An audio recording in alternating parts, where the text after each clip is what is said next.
Notazomin'ny HVM sy ny mampara avokoa ireo ministera stratéjika. Tsy mitovy lanjakery ary tsy voaja ny fifandanjakery eo anivon'ny antenimieram-pirenena. Ministra 7 tamin'ny andron'ny tetezamita no nijanona tamin'ny toerana na niverina tamin'ny maministra azy. Ministera iray kosa no nipoitra tamin'ity gouvernemanta ny Repoblika fahaefatra ity. Tsy fifankazahoana, fifandosona, maro ny tsy tomombana tamin'ny fikarakarana ny lanonana fanolorana ireo ministra andrafitra ny gouvernemanta androany tetsy amin'ny lapan'ny Avril. Ho tsara ny andro mandritra ny fetin'ny Paska hatramin'ny alatsinainy ho avy izao. Tsy hisy ny orana na ny herika eto Antananarivo sy ny manodidina. Hiakatra kosa ny hafanana mandritra ny alahady sy ny alatsinainy Paska. Thomason ny tompon-daka eran-tany amin'ny fananana ireo tahiry jeux vidéo betsaka indrindra miisa 1,5 hita ao an-tranon'ny vakoka Buffalo any États-Unis. Voarakitra ho isan'ny zava-bita miavaka nahazo ny diplôman'ny Guinness des records 420 entina aminao androany. Ny andindininy avy hatrany.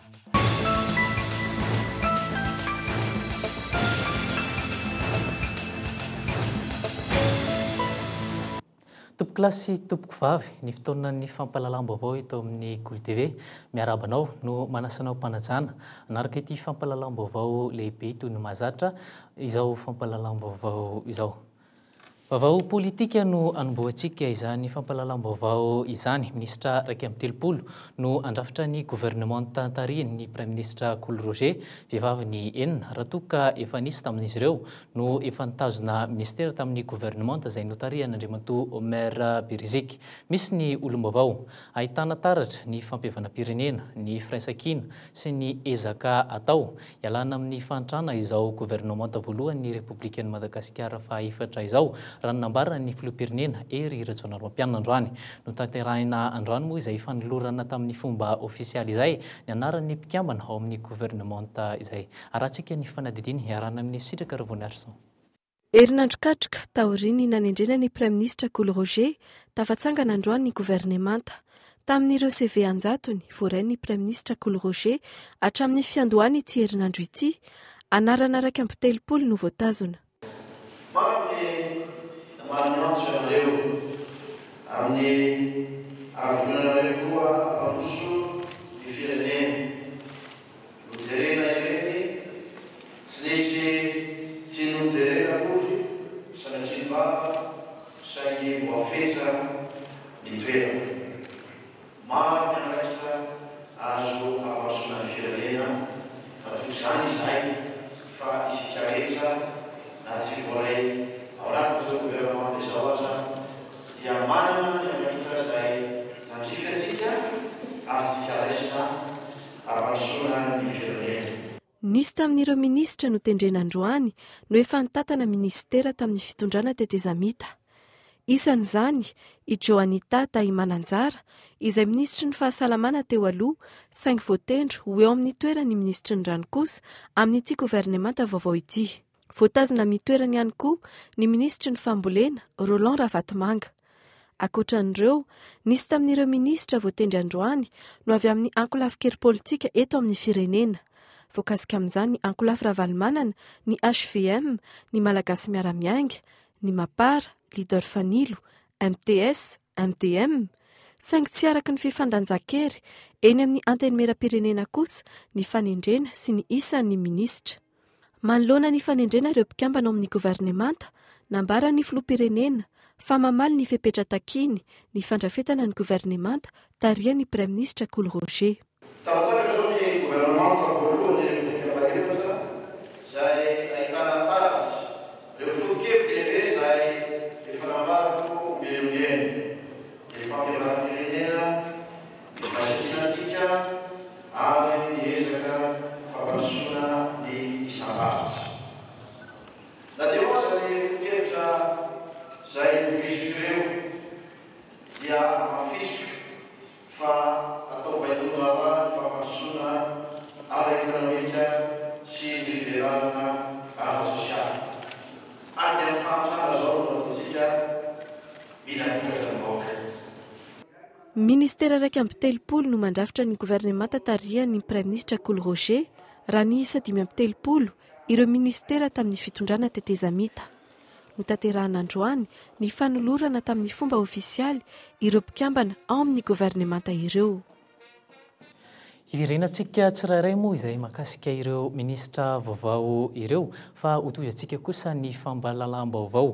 Efa miomana amin'ny fiatrehana ny fifidianana manaraka sahady ny HVM sy ny mampiara raha ity endriky ny gouvernemanta vaovao ity.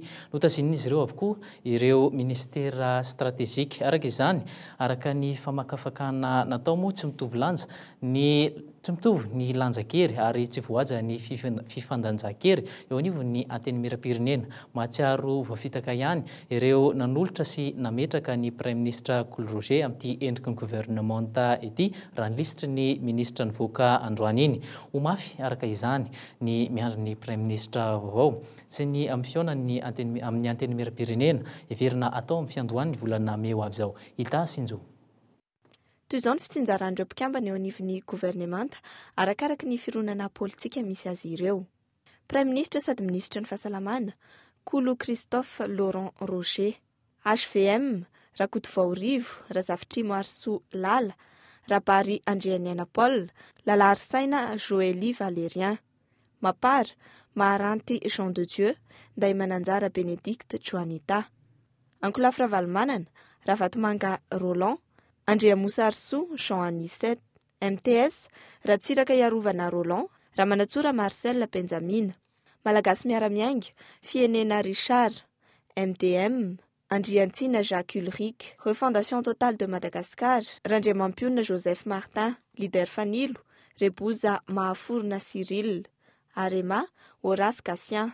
Avy amin'ny vondrona tsy miankina na antoko politika tsy fantatra na teknisianina na ihany koa miaramila, Razafindravonina Jean, Ramanantena Sonoeline, Ravelo Arsan Erlanto, Rakotsavy Dominique Jean Olivier, Mahafaly Solonandrasana Olivier, Julietienne Roland, Rasoa Zananera Marie Monique, Randimson Blaise Richard, Ramparany Antelme, Rafidy Manana Narsan, Amady, Joasy Raharso Eleonore, Rakoto Mamonjy André Neipatraky, Randrianarso Vaonala Roy, Paza Didier Gérard. Amin'ny fifandanjakery eo anivon'ny antenimieram-pirenena toy izao, ireo seza azon'ny vondrona sy antoko politika miohatra amin'ny isan'ny solombavam-bahoaka azon'izy ireo tsirairay avy.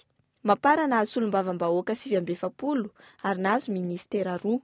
Ny tsy miankina, ahitana solombavam-bahoaka 320 ary nahazo ministera iray. Ankolafy Ravalomanana nahazo solombavam-bahoaka 20, manana ministera 2. Malagasy Miaramiainga manana solombavam-bahoaka 420 nahazo ministera iray. Lider Fanilo manana solombavam-bahoaka 10 nahazo ministera iray. Iarakisika manana solombavam-bahoaka 10 ary tsy nahazo ministera. Antoko Maitso manana solombavam-bahoaka 3 tsy nahazo ministera. FFF manana solombavam-bahoaka 2 ary tsy nahazo ministera. MTM manana solombavam-bahoaka iray ary nahazo ministera iray. MTS manana solombavam-bahoaka iray ary nahazo ministera 2. RTM ny dadafara tsy nahazo solombavam-bahoaka fa nahazo ministera iray. HVM tsy nanana solombavam-bahoaka ary manana ministera 4. Amin'ireo ministra voatendry androan'ireo nisy ireo efa nitana toerana teo anivon'ny gouvernemanta ny tetezamita, isan'izany ny ministra isany. Ravelo Arsan Erlanto, ministra ny tontolo iainana sy ny ala teo aloha, Fienena Richard, ministra ny toe-karena, Ndaimananjara Bénédicte Joanita, ministra ny fahasalamana tamin'ny gouvernemanta farany teo. Andriantina Jacques Ulrich, ministra ny tanora, avy eo ministra ny raharambahiny. Joasy Raharso Eleonore, ministra ny tanora, Ramanatsoa Marcel Benjamin, ministra ny fitanterana. Mbola niverina teo amin'ny andraikitra nitazonina tamin'ny gouvernemanta farany teo kosa i Ravatomanga Roland, izay miandraikitra ny fambolena sy ny fampandrosoana ny tontolo ambanivohitra. Nisy ihany koa ireo tandapa sy mpiara-miasa akaiky tamin'ny filoha Rajaonary Mampianina no nahazo ministera isan'izany, Razafitrimo Arso Lala, Rabary Andrianiana Paul, Lalary Saina Joëly Valérien, Rakotsavy Dominique Jean Olivier. Ankoatr'izay, ministera vaovao nipoitra tamin'ity gouvernemanta voalohany République fahaefatra ity, ny ministère auprès de la présidence chargé des ressources stratégiques. Nahazo ny ministerany kosa ny mpanjifa izay nitambatra tamin'ny ministerany varotra. Toy izany ihany koa ny fampandrosoana ny sehatra tsy miankina sy ny fandraharana madinika izay miaraka amin'ny ministerany taozava-baventy ary ny fiarovana ny biby izay mikambana amin'ny ministerany fiompiana. Nakambana kosa ny ministerany fifandraisana amin'ny androm-panjakana sy ny ministerany serasera. fa isan'ireo nanamarika ny tetezamita ny mahakasika indrindra ny fanondranana antsokosoko i bois de rose hatramin'izao dia mbola tsy nisy ireo lohandoha ampisorona mpanao ity afera ity no nandalo fitsarana ny prime ministre teo aloha andriamatoa maire Berizika rahateo efa nanolotra antota taratasy misy pejy 200 mahery mahakasika ity trafika bois de rose ity an'andriamatoa filoham-pirenena ery régional Mampianana arahantsika ny fanadidina iarahana amin'ny Yandry Rarson. Nandritra ny tetezamita dia ny prime ministre ihany ny tany ministeran'ny tontolo iainana nandritra ny taona maro. Be ny fantatra fa nanan-karena tampoka tamin'ny aferana bois de rose. Eny matetika fa olona ambony teo amin'ny fitondrana no tena ambadika ity raharaha ity. Inona ny fepetra ho raisy ministra vaovao momba trafika na bois de rose? Betsaka ny zavatra fantatra mikasika izy io. Dia efa misy programan'ny fanjakana teo aloha mikasika ny fandrarana ny fanondranana antsokosoko ny andramena ary anoen'izany zany ny ho ataonay mba hisian'ny vokatra azo tsapahitanana araka ny baiky ny filoham-pirenena teo. Natambatra ministeran'ny atany sy ny fitsinjaram-pahefana amin'ity gouvernement KOLO ity. Inona n'anton'izay ary mety rovina no tanteraka amin'ny fitsinjaram-pahefana tena izy eto Madagasikara. Ny ministeran'ny atany zao dia miaraka amin'ny fitsinjaram-pahefana ary ny tena andrandrainay zany mba ho hitan'ny vahoaka taratra fa tena misy marina ny fitsinjaram-pahefana eto Madagasikara.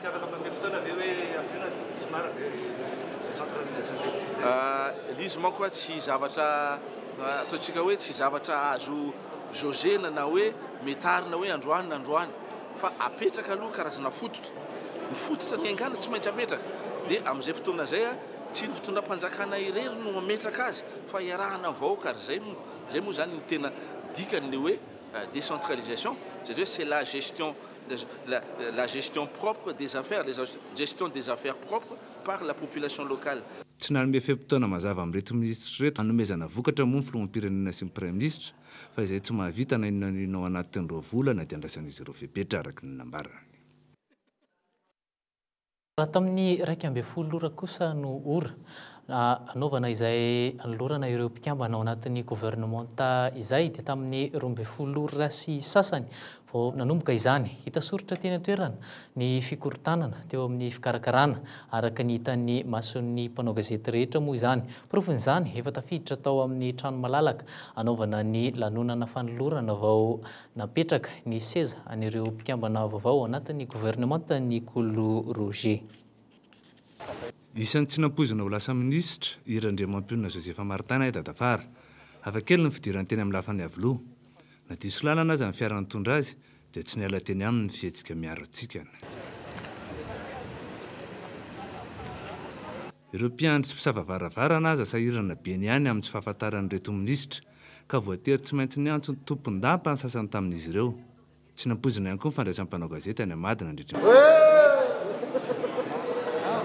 Ny fiarah-miala hetaheta rahateo narotsy mialohan'ny tafa ao ampanao gazety ka nanano sarotra ampanao gazety ny nanontany ny asa tokony amehana amin'izy ireny. Nisy mihitsy aza moa tamin'ireo vaovaotendro ny tsy nahalala akory ministera ho tantanany. Midika ve izany fa tsy ampy na tsy nisy mihitsy ny fampidiniana maloha teo amin'ireo ministra voatendry sy ny mpanendry.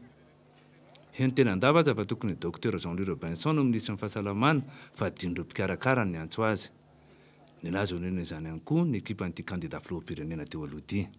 Tejan-kilana saika tsy nahitanteny sy tsy nisy ambara firy ireo ministra vaovao nanontanianay. Raha nanontaniana mikasika ny code de la communication misy ny serasera sy ny fifandraisana amin'ny androm-panjakana dia namaly toy izao.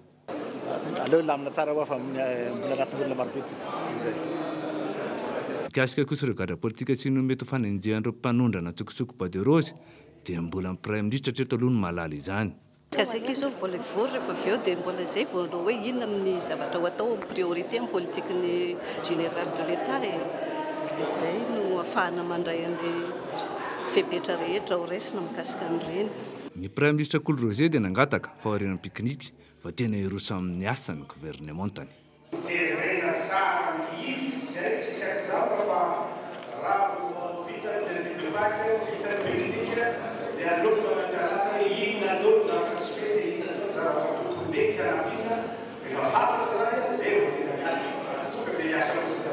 Nanararoatra ity fihaonany tamin'ny mpanao gazety ity ihany koa ny prime ministre teo aloha nilaza ny heviny momba ny fifandrifin-javatra teo amin'ny anarana fiantso.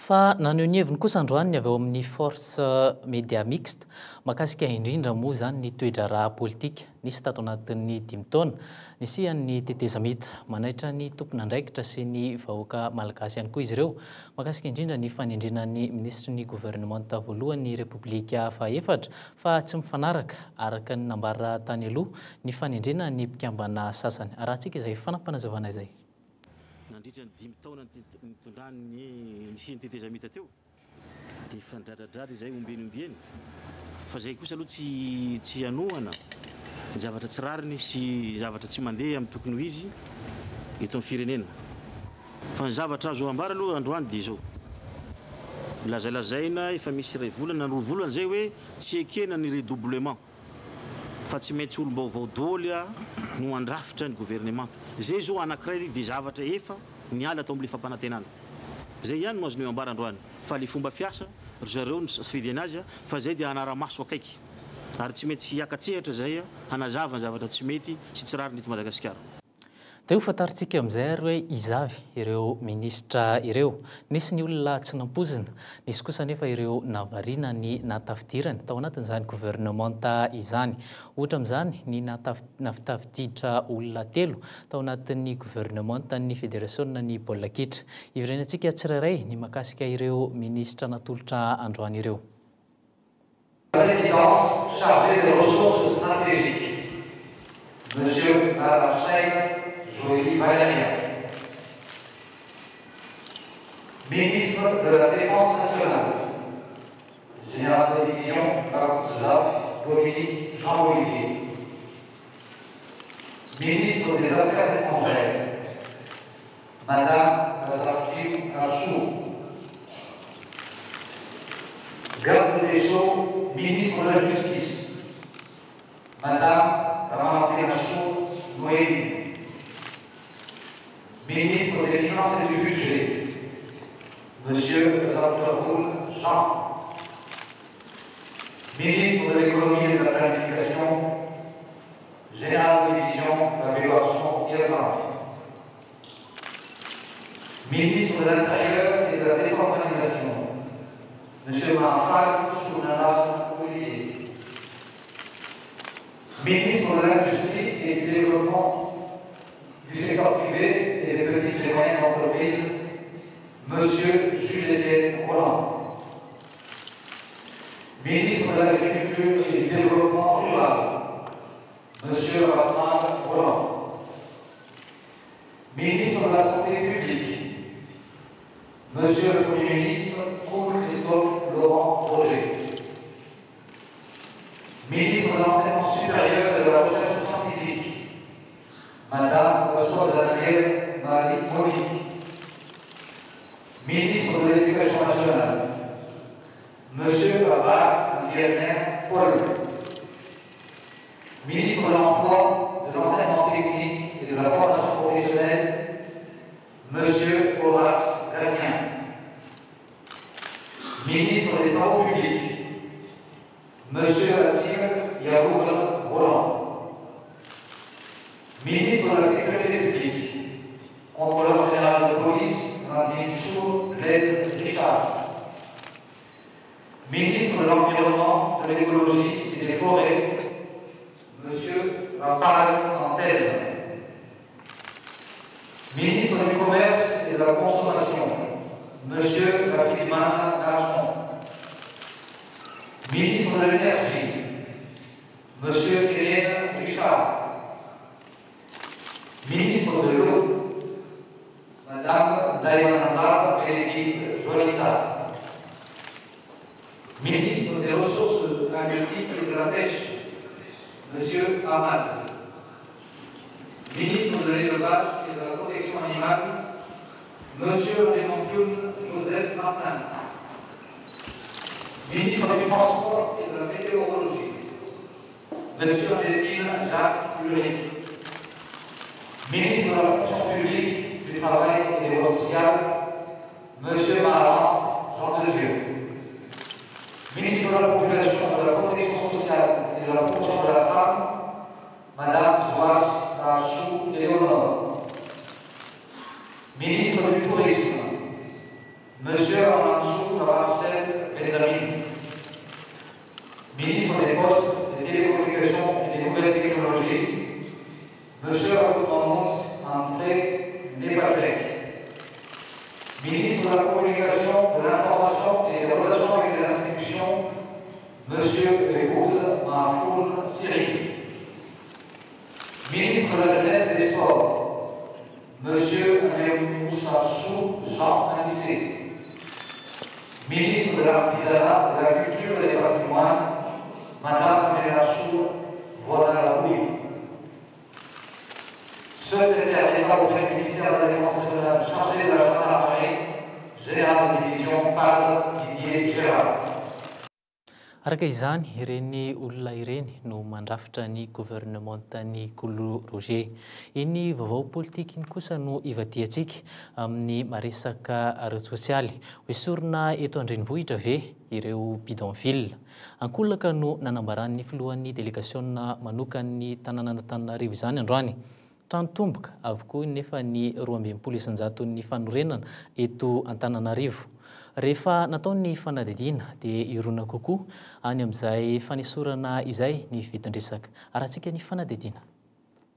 Fampiarana ny andininy faharoa amin'ny didim-panjakana nivoaka tamin'ny 17 Martsa 2020 sy 700 no nandraisan'ny commune miisa 730 eto Antananarivo sy ny manodidina ny fanapahan-kevitra. Didim-panjakana izay manoritra fa avaozana mba hifanaraka amin'ny vanim-potoana iainantsika na eo amin'ny lafin'ny kolotsaina, toe-karena, sosialy sy ny sisa, ny fanajariana ny tanàna sy ny fanorenana trano. Raha tsy misy ny fandraisana fiapetra aingana dia ho trano tomboka avokoa Antananarivo sy ny manodidina afaka 520 taona raha ny fanazavana azo noho ny fitombon'ny mponina. Fitaran'ny tanàna araka ny resantsika teo, eto Antananarivo efa midepase be ny fitombon'ny mponina efa raha tokony faingo sivy izy eo amin'ny setra nasionaly efa efatra faingo enina izy eto Antananarivo. Afaka 20 taona na 20 taona dia lasa avoeny io. Dia izay mihitsy zany no mahatonga antsika hoe andao hijery, andao hanana fijery manokana. Amin'izao fotoana izao mety hoe Antananarivo renivohitra mety manana olana fa efa manomboka io any amin'ny périphérique izany olana rehetrarehetra nresantsika teo zany. Tsy voazao no nisy izay eritreritra anatsara ny tanàn-dehibe izay ho an'ny eto La Réunion kely manokana ohatra efa nisy ny fanangonam-bola nataon'ny vondron'olona maromaro tetỳ an-toerana hananganana trano ho an'ny mponina eto. Dia izay no tena magagana hoe teto zany efa hoe anaovana trano zany natao fangataham-bola ary navoaka tamin'ny radio mihitsy zany zavatra zany. Dia ahoana magaga fa hatrany Analakely zareo nanao varotra fampiratiana, tetsy ambany tetsy akaiky mipopy tetsy nanao varotra fampiratiana hatramin'izao mbola tsisy vokany hoe aiza zany fandehan'ny vola io. Dia izay no tsy azonay. Zany ny eritreritro zany tsy afindry zay fa ety ihany zany sainay zany. Aty mahatonga an'izany eto fitadiavana fikaramanay eto zany tena mionina. Zaho mamelom-po eto zafiko 20 zanako 10 io famelomako fo. Ka raha mandeha amboly any le volany nahoda enim-bolany ny anana ray volana sy tapany ro volana. Ino hoaninay? Raha isy araka izany ny fanorenana trano dia azo antoka fa any amin'ireo commune manodidina Antananarivo izany noho ny eto andrenivohitra efa antsentsina. Izay raha teo no antony fifanaova-tsiny natao tetsy amin'ny lapan'ny tanàna Analakely. Fiarahan'ireo commune 730 mandroso sy mahaleo tena izany hoe ny fitsinjaram-pahefana.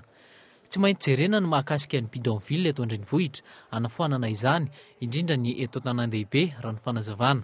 Isy ny fanorenana trano sy ny famoronana asa amin'ireo commune 730 ireo.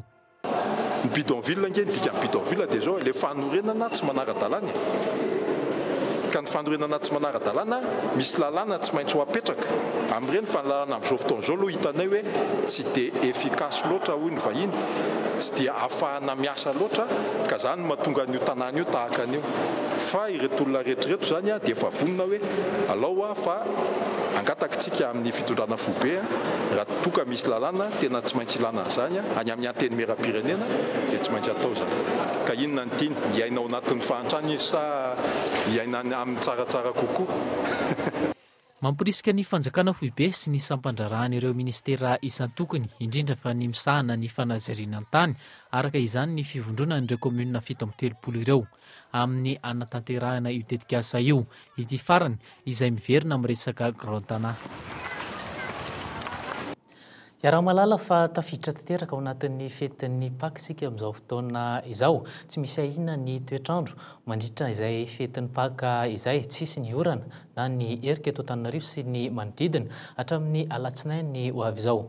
Ho tsara araka izany ny andro amin'ity faraparan'ny herinandro ity araka ny fanazavana azonay teny amin'ny sampana mpamantatra ny toetrandro io maraina io. Hiakatra kosa ny hafanana mandritra ny alahady sy ny alatsinain'ny Pâques. Arahantsika ny fanampanazavana. Amin'izao fotoana izao zany a somary vadika kely volandrom-pahavaratra sika satria dia miakatra be ny hafanana tazana akeo fa somary bebe ny rahona amin'ny ankapobeny. Na izany aza dia azo berina fa ho tsara ny toetr'ny andro amin'izao faraparan'ny herinandro izao na amin'ny latsinain'ny Pâques zao. Ny maripana dia efa voalaza fa hiakatra ny maripana satria ny ambany indrindra dia eo amin'ny 17 na 19 dia hiakatra zany ka hatrany amin'ny 17 degré celsius.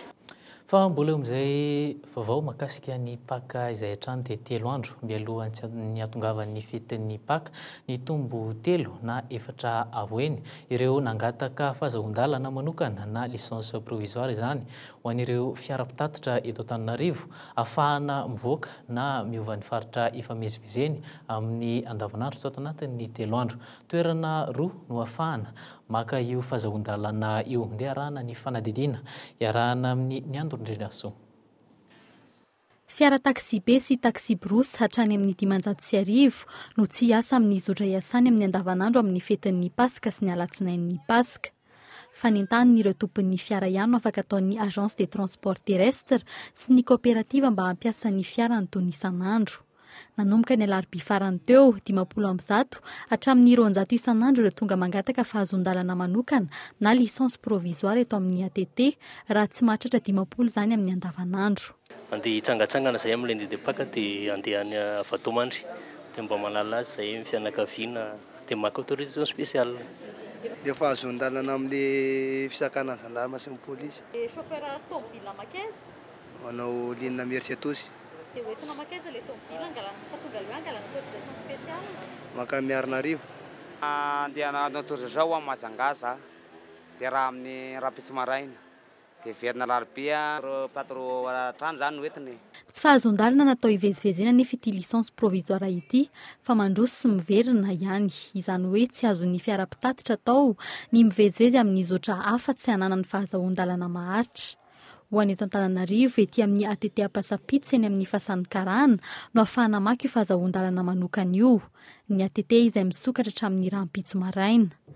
Antony taratasy maro mahakasika ny fiara sy vola R1,00 kosa no ilaina amin'izany. Mahatra 520 andro ny faharetan'ny autorisation spéciale. Ny omena autorisation spéciale dia ny fianakaviana, fitaterana fianakaviana, fitaterana izay rehetra ny ampiangonana, ny mahakasika ny fiangonana, dia ny artista mety andeha hanao fampisehoana mandritra n'izao fety izao dia ny mpanao fanatanjahantena ihany koa zany izay mety hoe andeha misy fivoahana mahakasika an'izay dia ny farany any resaka hoe mpianatra na ohatr'izany mety manao voyage d'études.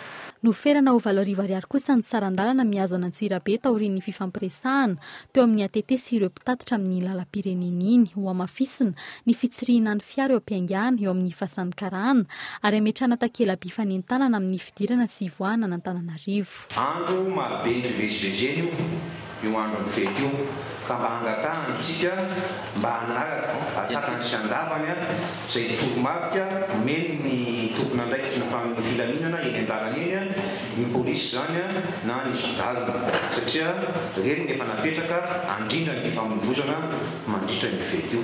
Matetika hitrangan'ny lozam-pifamoivoizana ireo lalam-pirenena indrindra fa ny faharoa sy ny fahafito. Mila fitandremana araka izany ny fifamezivezena amin'ireo lalam-pirenena ireo.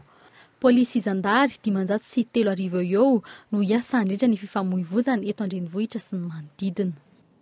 Fa manodidina izay fetin'ny Pâques izay hatrany dia anisan'ny malaza rehefa fetin'ny Pâques tahaka izao ny œuf de Pâques. Ity farany izay marika ny fahaterahana vaovao. Efa nanomboka tamin'ny vanim-potoanan'ny antikité no efa nisy izay œuf de Pâques izay. Raha ho an'ny malagasy manokana dia efa tafiditra ao anatin'ny kolontsaintsika malagasy ny mividy chocolat rehefa tonga ny Pâques. Nitsidika orinasa mpanamboatra izay chocolat izay ary ny avy eto amin'ny KOLO TV sy ny ny KOLO FM izany hoe ny sampana fampalalam-baovao izany androany raha antsika izay fanadidina izay iarahana amin'ny Gaëtan Andritsilavo. Ny kakao no akora fototra namboarana ny chocolat. Io vokatra io izay anisany afantarany vahiny antsika noho ny kakao eto amintsika tsara kalitao. Orinasa mpanao asa tanana no maingaly ny kakao ho lasa chocolat eto Antananarivo. Amin'ny maha artisanal ny asa, tsy mampiasa masinina, manomboka amin'ny fandraisana an-tanana ny akora fototra hatrany amin'ny vokatra ho tonga chocolat amidy eny amin'ny tsena. Olona avokoa no mandray an-tanana ny famokarana. Mampiavaka ny vokatra ny fiangaliana izay mampiavaka ny asa tanantsika malagasy. Maro ny orinasa mpamokatra chocolat eto amintsika fa tokana kosa ny mpanamboatra izany amin'ny endrika artisanal. Malalaka ary azo trandrahana ity sehatra ity eto amintsika. Ny compétitivité mbola malalaka tsara aloha zany zay amin'izao satria izany artisanal anazy zay irery no manao chocolaterie artisanal. Zay irery no chocolaterie artisanal izany hoe tsy tena hoe misy loatra le compétitivité satria ny industriel tsy ho concurrent direct zany no filazana azy. Dia amin'ny asa tanana azy izay ihany koa dia amin'ny hoe fikolokoloana an'ilay izy dia hafa kokoa zany ny fanaovana anazy, izany hoe misy kokoa ny hoe mikajiana kokoa zany ny fanamboarana an'ilay chocolat zany fa tsy hoe miandry vita fotsiny fa rehefa misy zavatra tsy mety dia tsy maintsy very nanamboarana. Isan'ny afantarana ny kalitaon'ny chocolat ny tany kakao ao anatiny. Raha ny fenitra iraisam-pirenena 700 isan-jato izany. Vokatsoa maro no azo avy amin'ny fihinanana chocolat raha ny fanazavana azo hatrany. Chocolat tsara ho an'ny fahasalaman'ny olombelona amin'ny resaka tosidra satria iny zany mahatony ny tosidra dia mahamafy ny lalan-drantsika. Izany hoe kelikely kokoa zany ho an'ny olombelona matetika mihinana chocolat no hoe tratran'ny fahatapahan'ny lalan-dra na hoe sisin'ny resaka tosidra. Le hoe miakatra ny tension na le midina ny tension. Ny 550 isan-jato ny vokatra kakao eto Madagasikara avy any amin'ny faritra Diana avokoa. Tombony lehibe ho antsika ny fananana akora fototra maro, ny tsirony, ny endriny, mampiavaka ny chocolat vita tanana ary efa miparitaka manerana ny nosy ny vokatra ankehitriny. Ny chocolat izay mampiavaka ny vaninandron'ny Pasika tahaka izao. Dia ny fanadihadiana iny koa no itotiantsika ao amin'ny pejin'ny fahasalamana. Androany vao nosokafana tamin'ny fomba ofisialy ny andro raisam-pirenena ho an'ny fahasalamana teto Andrenivohitra. Raha toka isaky ny 7 aprily no fankalazana izany maneran-tany. Amin'ny mampikambana feno ny Madagasikara ao anatin'ny fikambanana iraisam-pirenena misahana ny fahasalamana na ny OMS dia noraisina ny lohahevitra tamin'ity indray mitoraka ity ady amin'ny aretina afindra ny bibikely amin'ny olona toy ny moka, ny lalitra sy ny bibikely mpanimba hafa mpitondra ny aretina dengue sy ny maro hafa. Nisy ny fanentanana isan-karazany androany mba ifangazatra amin'ireo fomba iarovatena amin'ireny bibikely ireny sy ny aretina entiny tetsy amin'ny lapan'ny tanàna Analakely. Ivadika eo amin'ny pejin'ny fanatanjahantena kosa indray isika dia miditra eo amin'ny andro faha-7 ny fifaninanana Open Jeunesse 2014 izay totosaina etsy amin'ny lapan'ny fanatanjahantena Mahamasina. Misy olana ireo mpilalao avy amin'ny faritra raha ny fanazavan'izy ireo. Etsy ankilan'izay anefa dia mandray andraikitra ny filohan'ny federasiona handball amin'ny anomezana fahafaham-po ireo mpandray anjara rehetra raha piso ny atao ny famaranana izay lalao izay dia rahantsika ny fanadidina. Miditra amin'ny andro faha-7 ny taranja handball Open Jeune 2014 izay atao etsy amin'ny lapan'ny fanatanjahantena amin'ity androny azoma ity. Raha tamin'ny asabotsy lasa teo no nanomboka izay tompilalaovana izay dia amin'izao fotoana izao misedra olana lehibe ny ekipa avany Orombe satria dia izy ireo natonga delegasiona mafonja eto Analamanga hiatrika ity Open Jeune 2014 ity. Eo ny resaka momba ny arabola, eo ihany koa ny trano izay toeran'izy ireo satria dia sekoly fanabeazana fototra iray eto Andrenivohitra no misy azy ankehitriny ka hitarainan'izy ireo amin'ny tompon'andraikitra isan'ambaratongany. Na izany na tsy izany ary aloha dia efa manao ny aintso-zavatra ny filohan'ny federasiony taranja handball mijery akaiky sy fotony ny makasika ny ekipa rehetra izay tonga eto Analamanga. tsy misy tombosiala ary tsy misy mizana betrindrinila ihany koa eo amin'izay fitantanana ny handball izay fa mitovy avokoa ny zo azo ny rehetra na avy eto Analamanga izy na avany amin'ny faritra raha ny fanazavana nataon'ny filohan'ny federasiona ny taranja handball. Raha mahakasika ny fandarandalao androany kosa eo amin'ny kade vehivavy ny sportina avany Orombe ikatroka ny mahatsiatra ambony raha ny fionana eo amin'ny Analamanga sy ny askuma avany Orombe izany. Eo ny fionana lehibe andrasan'ny rehetra ihany koa dia ny katrohan'ny Thomas Namidol sy ny sportina avany Orombe ary ufaranan'ny Analamanga sy ny asko avany Toliara. Eo amin'ny lehilahy kosa dia tsy fampitsitsy ny ekipan'ny Analamanga sy Iboeny eo amin'izay akatoko ny famaranana izay raha ny fionan'ny zanaka avaratra sy ny askuma avany Orombe izay rehetra izay tafiakatra amin'izy ireo no hiatrika ny lalo famaranana ho amin'ny rapitso. Fefafantatra ihany koa izay lalo famaranana ho an'ny vehivavy rampitso zay dia ny SBCI avany Orombe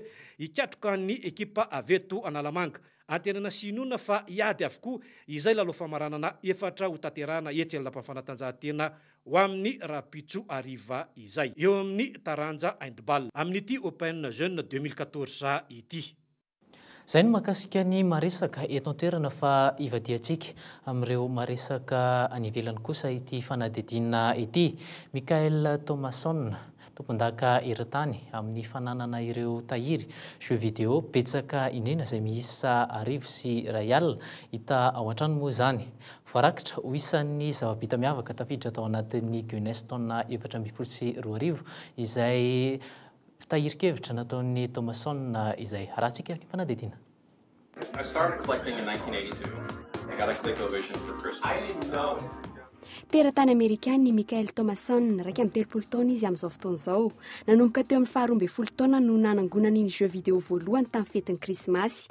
Cosmic Avenger no azony tamin'izay.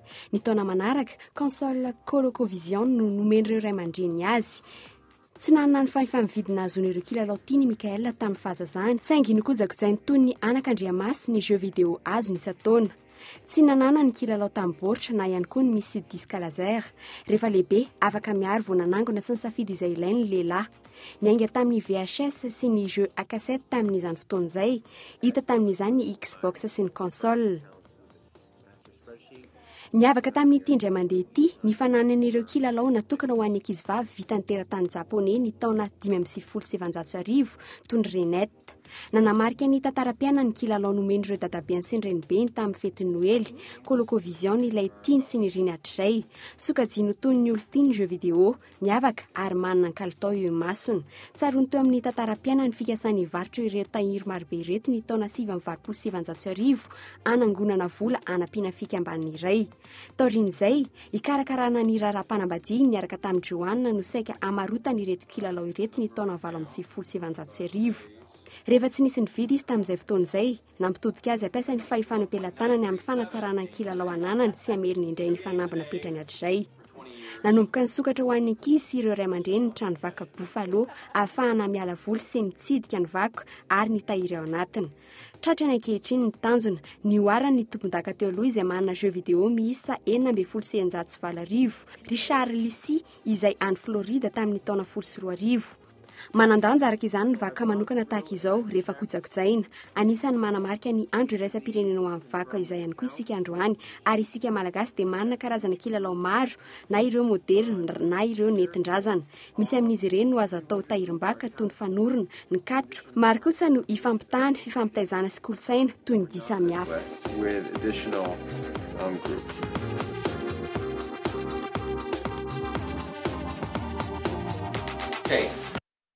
Tompoko klasy tompoko vavy vaovao voaray farany io ariva io tapaka nandritra ny filan-kevitry ny minisitra izay tamin'ny 4 ora teo fa ho tanterahina amin'ny 17 ny volana aprily ho avy izao ny fivoriana tsy ara-potoana izay ohatrehan'ny antenimieram-pirenena.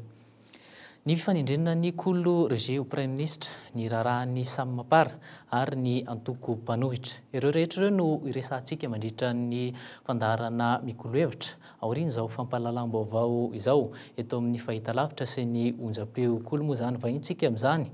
Andriamatoa Jean-Max Rakotomamonjy avy amin'ny leader fanilo, Jean-Nicolas Randrenasola avy amin'ny Mapara, Mila Vonjy Philobert izay avy amin'ny VPM MMM ary Raharsoa Malala Patricia izay avy amin'ny KMF Knoe.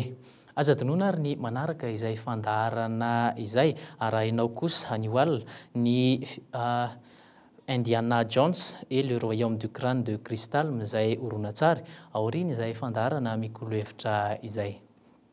Dia iny ihany koa tompoko lahy sy tompoko vavy no entina mamarina tanteraka izao fampahalalam-baovao izao, ankasitrahana ianao nanaraka izany hatramin'ny farany. Veloma tompoko.